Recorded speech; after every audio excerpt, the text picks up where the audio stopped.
Nama bira himbaru nandesini onne tu si jalatum madesini ati anaf yomille abditiya infagatin narraslitiya yo badin jirate maridani kama mafdibama wankale dabarte ragana raf nama tola fama akka harmeetate wanatinaf gote yomi yuhindagaddu takakenargaddu akka harmeetate wanatinaf gote yomi yuhindagaddu takakenargaddu godani sasammu godan sinfa yesu mafchallisu dukkani roballe sirrana nambisu nanankisu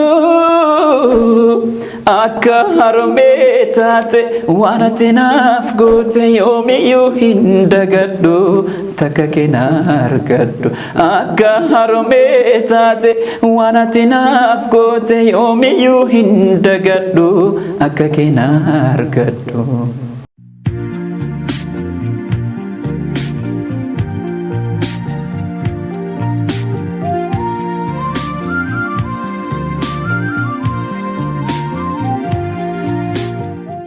كم جبسان كوجان تطلع وتوتا فور إكس إنترتينمنت هردفتوتا كرجال لا كنتاتون هندنو ديبني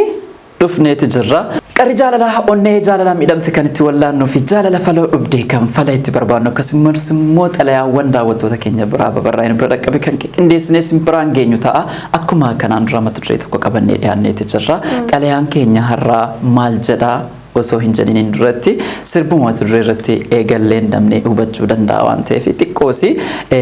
xalayaan kuni waan hedduu of keessaa qaba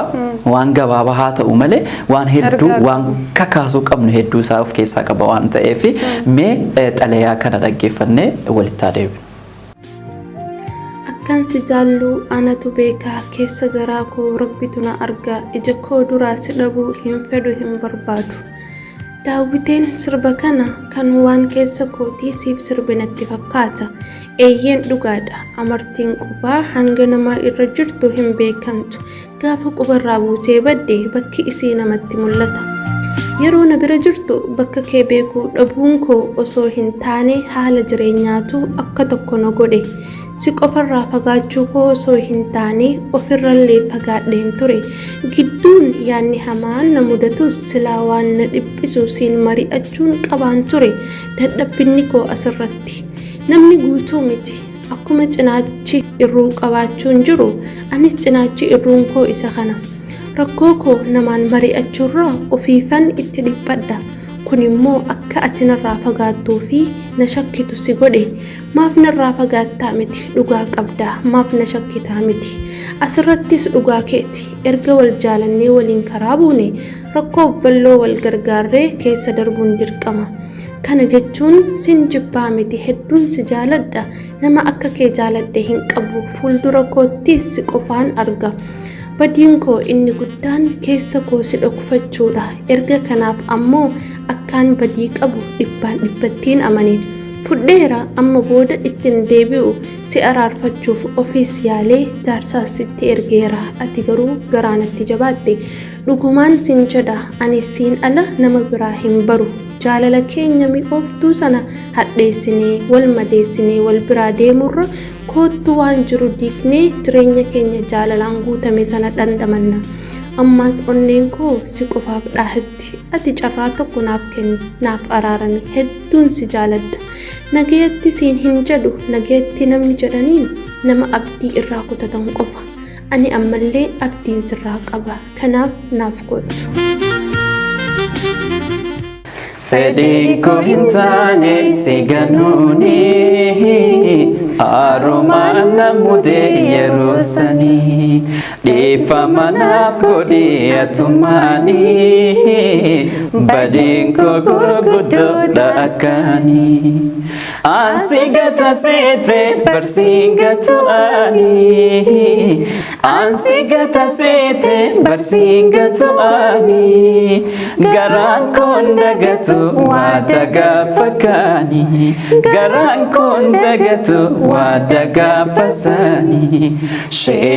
sheenawee imimaan arjaasi jaalatu dhiifamaa anaaf si balleesse sheenawee imimaan arjaasi jaalatu dhiifamaa anaaf si balleesse. Egaa akkuma beekamu xalayaan kun dhiifamaa waan wal qabatuu fi egaa sirba nama balleessuuf osoo hin taane sirba Kadir Martuu sirbuun xiqqoosinii ulfaata ergumaa fi egaa akkuma xalayaa kanarraa daawwattan dhaggeeffattanitti dhimma jaalalaa keessaa jaalala keessaa inni jalqabaa wal amanuun jiraachuu qaba. Iftoominni jiraachuu qaba. Iccitiin jiraachuu qaba. Walii obsuunis jiraachuu qaba. Yoo kun hin jiraanne jaalalli hiikkaansi baay'ee jaalala jedhamte waan itti hiikamtu wayin qabdu waan ta'eef gaafa iftoominni jaalala lamaan gidduu nama lama wal jaallata namni lama gaafa wal jaallatu alagaa lamaantu walitti dhufa gaafa walitti dhuftu ati qomoo biraarraas ta'uu dandeessa sanyii biraarraas ta'uu dandeessa saba biraarraas ta'uu dandeessa maatiin keetiif maatiin isaallee kan quba wal hin qabne waan garaagaraatiin adda adda ba'uu dandeessa garuu onneen jaalalaa walitti fiddee nama kana orma kana lamaan walitti fiddee wal jaallachi erga wal jaallachiiste innis fira saarra isiititti aana isis firoottan aalii maatii siirra isatitti aana waan ta'eef gidduu kanatti jarri lamaan jalqaba jaalaluma keessa seenuudhaaf dursii wal amanuun baay'ee barbaachisaadha. Sirriitti wal amma osuma namni tokko wal hubachuun iftoomina qabaachuun iccitii waloo ifii waliif ibsuun akkasuma immoo wal amanuun akkuma ati kaaste jaalala har'aa keessa jiraatu ni bareecha boruuf immoo galma akka geessu firii yookaan bu'aa jaalala keetii san akka dandamtuu fi gahee guddaa akka taphatu siifisii osoo hin taane waan isin keessanii qabattan san wal fiddanii wal simsiistanii tokko gaafa gootanii riqicha dabruun hin ulfaatu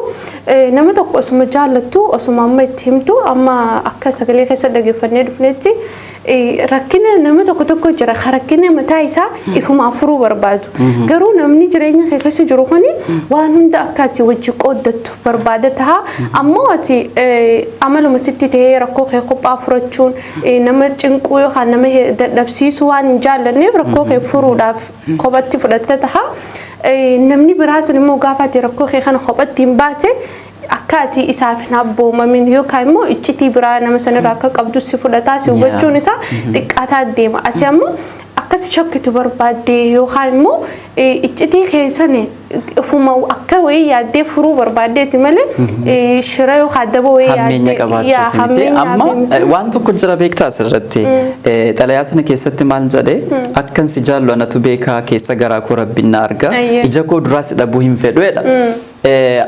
waan kanatti baay'ee nama nu'an an akka dhuunfaa kootitti akkan si jaallu anatu beekaa keessa garaa koo rabbiin na arga keessa garaa kan kooti kanaati baqaqsitee hin beektu jaalalan siif qabu kana yoon gochaan sitti nagarsiisne si jaallachuu qofitti beekuun kan koo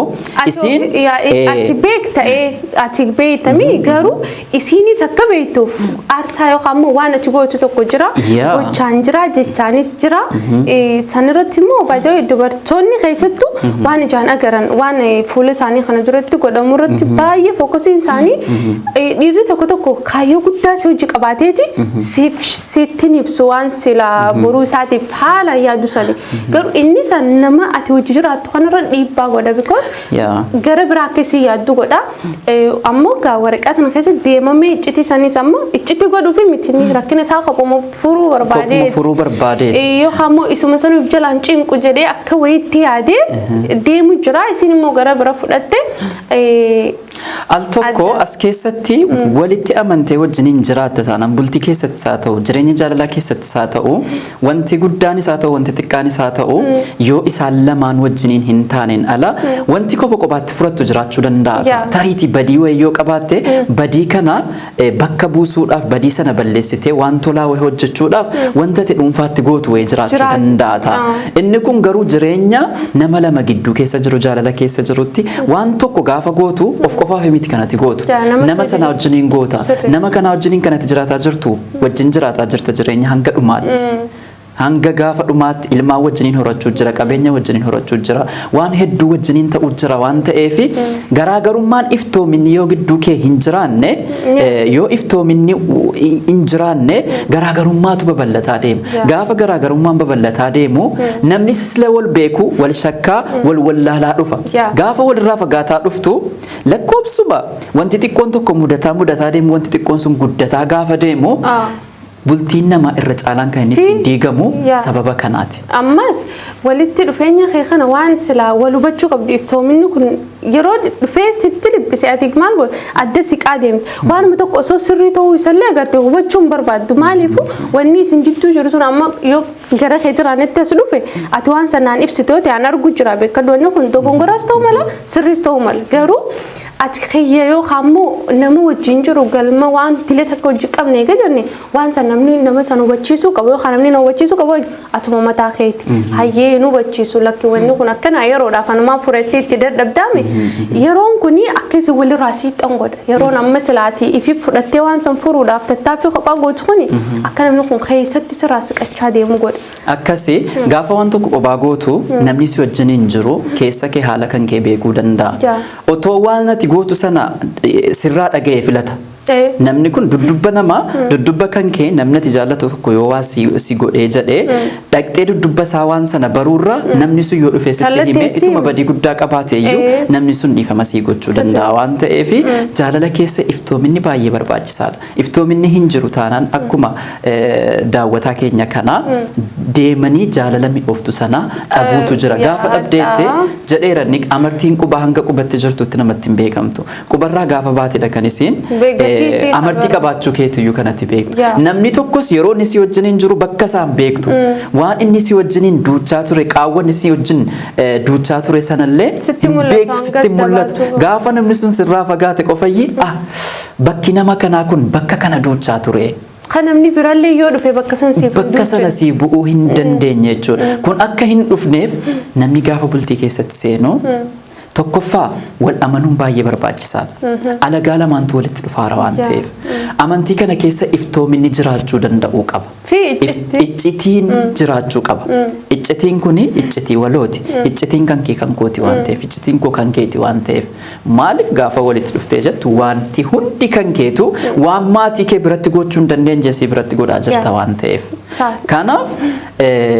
ulaagaan deemamuu qabu hedduun isaa deemamee jira waan ta'eef wanti wal bira gaamee iccitii wayii wal dhuskamu wayii hin jiru. Achirratti ammas namni tokko waan kana yoo nama kanatti akkamiin na hubatti kana waan akka amma fakkeenya nama tokko kanuma namni cinaacheerruu hin qabne hin jiru akkuma walala san keessa ni jira cinaacheerruu qabdu kana namni ati waliin makamteeni kaayyoo baay'ee wajjin qabdu tokko cinaacheerruu keetiin simmiidhu namni immoo cinaacheerruu kanaan tariina xuuxii laata borummoo ittiin namiiti waan jiruuf cinaacheerruu san dhoofachuu irratti badii biraa gubbaan fidala osoo amma akkasii iftoominni jiraate cinaacheerruu san maal godhaa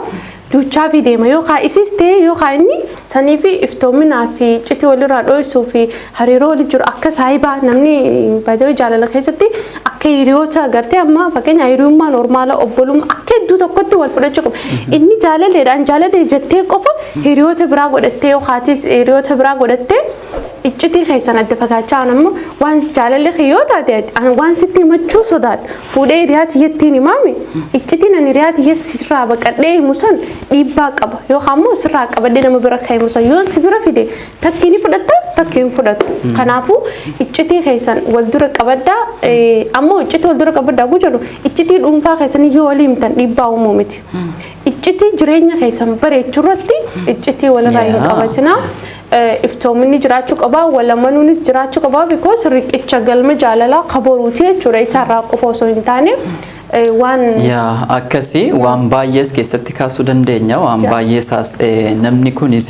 waan badiisaa balleesse akkuma cinaacha hirruu qabu namni tokko cinaacha hirruu gaafa qabdu cinaacha hirruun kan kee namni si wajjin jiru sin beeka waan ta'eef namni kun isii dhabee jira yeroo ammaa kana keessatti waan balleesse hunda sirriidha na shakkuu sin dandeessa narraa fagaachuu sin dandeessa gochi kan koo kun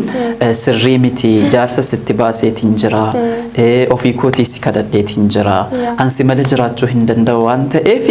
ammas taanaan carraa tokko naaf kenni waan bade hundasaa wajjiniin sirreessinaa na gorfadhu anis waanan balleesse hundasaa beekeen jira nan sirraa kan jedhu carraa tokko naaf kenni jedhaa jira waan ta'eef carraa kana akka siin kennituufiif. Kannii fi maalii fi nageetti akkaan siin hin jennillee nama abdii irraa muraniini nagaha jaanii abdii sirraa hin murree nageetti siin hin jedhu carraa tokko namaaf kennuun waan nama dhibuu miti yookaan miidhaa. Daranuu sanaan dura caalaayyuu wanni tokko wayii gaafa mudattee jette namni kun waan sana irra waliif dabarfatee gaafa jedhu hariiroon walitti dhufeenyi jaraa kun daran cimaa deema waan ta'eef amma boodayyuu hariiroon keessan yookaan jaalalli keessan sababa kanaatiif tariitii cimaa deemuu danda'a. waan ta'eef garaatti hin jabaatini dubartiin garaan jabaattu waan ta'eef garaatti hin jabaatiniiti afootu jedhiifiiti jireenya keessan bareedaa sana uffadhaas ni jenna. Waliif ammoo walitti maddaadha daawwantoonni keenyaas akkasuma sagalee kanarratti yoo dhaamsa qabaatanii gara komantiitiin isinis ergaa keessan kaayaa fi isin jenna. Yaa akkasi egaa daawwattoota keenya sagantaan qara jaalalaa har'aaf qabannee dhiyaanne kana fakkaata ture torban sagantaa biraatiin hanga walitti deebinutti torban gaarii.